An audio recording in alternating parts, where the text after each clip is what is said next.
Hi hello నమస్తే welcome to our channel.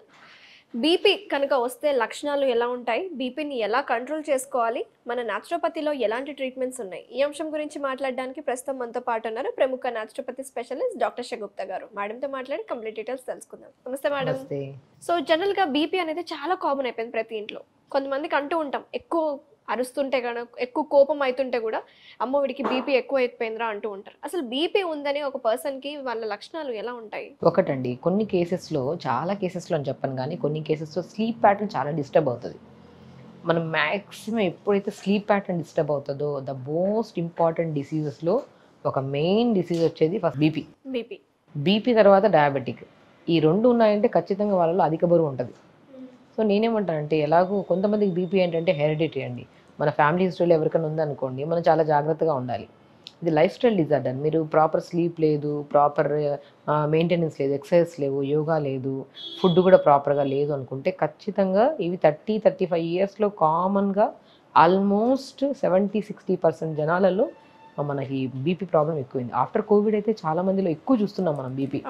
So BP ఏంటంటే, ఎందుకు వస్తుంది బీపీ అంటే, తీసుకుంటున్న ఆక్సిజన్, వదులుతున్న కార్బన్ డైఆక్సైడ్ ఎప్పుడైతే ఈ ప్రపోర్షన్స్ ప్రాపర్గా లేవు, అంటే అక్యుములేషన్ ఆఫ్ కార్బన్ డైఆక్సైడ్ ఎక్కువ అయిపోయింది మన సెల్స్ మధ్యలో. ఎప్పుడైతే సెల్స్ మధ్యలో కార్బన్ డైఆక్సైడ్ లెవెల్స్ ఎక్కువ అయిపోతాయో చిన్నదానికి చిరాకు పడతాం. మనం ఏమన్నా సరే ఒక మనిషి ఒక 2 సార్లు పిలిచాడు అనుకోండి, 3సారి పిలుస్తున్నప్పటికల్లా ఆ హైపర్లోకి వెళ్ళిపోతారనమాట.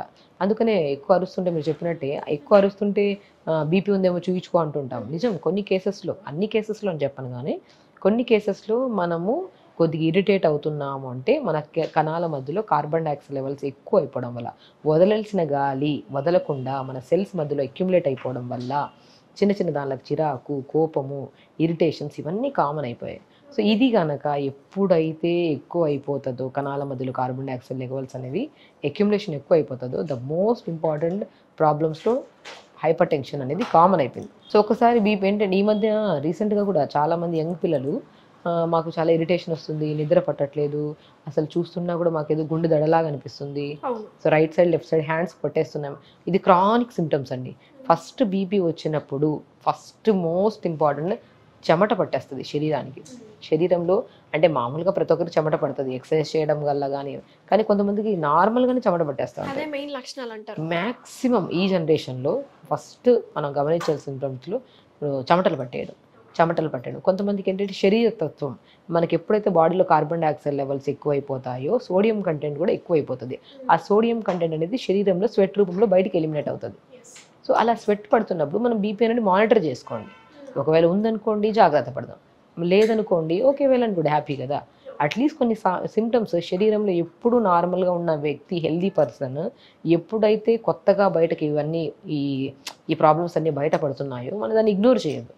ఒక మనిషి మంచిగా నైట్ మనం 9 గంటలకు 10 గంటలకు పడుకుంటే తొందరగా డీప్ స్లీప్ పట్టే మనిషి ఎప్పుడైతే నిద్ర 11 గంటల వరకు 12 గంటల వరకు అయినా సరే నిద్ర పట్టట్లేదంటే ఆలోచించాల్సిన విషయమే కదా. సో స్లీప్ ప్యాటర్న్ డిస్టర్బ్ అయినా కూడా మ్యాక్సిమం కొన్ని కేసెస్లో బీపీ వచ్చే ఛాన్సెస్ ఉన్నాయి. సో స్వెట్ పట్టేసినా కూడా బీపీ, మనకి ఎప్పుడన్నా నిద్ర పట్టకపోయినా, ఎప్పుడైతే నిద్ర పట్టట్లేదు అనుకోండి మన బాడీలో స్ట్రెస్ హార్మోన్, కార్టిసోల్ హార్మోన్ అనేది ఎక్కువ రిలీజ్ అయిపోతుంది. అది ఒక మూలాన మనకి అధిక బరువు పెరగడానికి కూడా కారణం. అధిక బరువు ఎందుకు పెరుగుతున్నామా అన్న ఆలోచన, స్ట్రెస్, యాంగ్జైటీస్, డిప్రెషన్స్ ఇవన్నిటిని కన్వర్ట్ చేస్తేనే హైపర్ టెన్షన్. సో మనము మ్యాక్సిమం పొటాషియం రిచ్ ఫుడ్ని తీసుకోమంటుంటాను. ఎప్పుడైనా మనం సాల్ట్ అనేది ఎక్కువ తీసుకుంటుంటామండి. సాల్ట్ కంటెంట్ ఎప్పుడైతే మన శరీరంలో ఎక్కువ అయిపోతుందో సోడియం లెవెల్స్ పెరిగిపోతాయి. ఆ సోడియం లెవెల్స్ పెరిగిపోయాయి అనుకోండి, దాన్ని బ్యాలెన్స్ చేయడానికి కుదరదు. ఇంకా అసలు కొద్దిగా మజ్జిగలో బీపీ ఉంది కదండి, బీపీ ఉంది కాబట్టి సాల్ట్ కొద్దిగా తక్కువ వేసుకొని తాగండి. మాకు అలవాటు అయిపోయింది మేడం, సాల్ట్ లేకుండా అసలు మేము తాగలేము అంటారు. సో ఒకవేళ అధికంగా మన శరీరంలో ఏదైనా ఎక్కువ ఉందనుకోండి, ఇప్పుడు షుగర్ ఉందనుకోండి, షుగర్ ఉన్న వాళ్ళకి మనం స్వీట్స్ తినవద్దు అంటాం, ఎందుకంటే ఆల్రెడీ షుగర్ బాడీలో ఎక్కువ పెంపొందుతుంది కాబట్టి షుగర్ వాడద్దు. అలాగే బీపీ ఉండే వాళ్ళు కూడా కొద్దిగా సాల్ట్ వాడద్దండి అంటాం. కానీ ఇక్కడ ఆపోజిట్, ఏదైతే చెయ్యొద్దు అంటామో జనాలు అదే ఎక్కువ చేస్తారు. మజ్జిగ అప్పటి వరకు మజ్జిగలో సాల్ట్ అలవాటు ఉండదు, ఈ బీపీ వచ్చిన తర్వాతే మజ్జిగలో కొంతమంది ఉన్నారండి. ప్రాక్టికల్గా నేను చాలా కేసెస్ చేస్తున్నాను కదా. సో నేనేమంటానంటే, అప్పుడు మనం ఓకే మజ్జిగలో సాల్ట్ వేసుకుని తాగుతారా, పోనీ తాగండి, కానీ పొటాషియం రిచ్ ఫుడ్లు తీసుకోండి. నేను బనానా గురించి చాలా కేసెస్లో చెప్పాను. బనానా కూడా మనం మ్యాక్సిమం ఎప్పుడైనా సరే డేలో ఒక బనానా తీసుకోండి, దానిలో పొటాషియం కంటెంట్ ఎక్కువ ఉంటుంది కాబట్టి సోడియం మన బాడీలో తగ్గించడానికి చాలా ఛాన్సెస్ ఉన్నాయి, బీపీని కంట్రోల్ చేయొచ్చు అని చెప్తాను. జనరల్గా మీరు చాలా వీడియోస్లో చెప్పారు బీపీ గురించి. సో దాంట్లో ది బెస్ట్ ఫ్రూట్ అంటే బనానా అని చెప్పారు. యాజ్ అ మీరు న్యాచురోపతి డాక్టర్గా ఇంకా బనానా కాకుండా ఆల్టర్నేట్ ఇంకేమైనా ఫ్రూట్స్ ఉన్నాయా? So the best fruit banana కాకుండా the most important fruit and nutrition పరంగా కూడా బీపీ పరంగా కూడా కంట్రోల్ చేసే గుణాన్ని కలిగి ఉన్నదే ఈ జాక్ ఫ్రూట్. ఓకే. ఈ పనస విత్తుల ప్రాముఖ్యత తెలియక మనం రెగ్యులర్గా వాడడం. కొంతమందికి స్మెల్ చాలా ఇష్టపడి ఒక 10-15 తినేస్తూ ఉంటారు. ఏదైనా అధికంగా తినొద్దు, ఏదైనా వాతం ఎక్కువ చేస్తుందేమో పనస ఫ్రూట్స్ తింటే.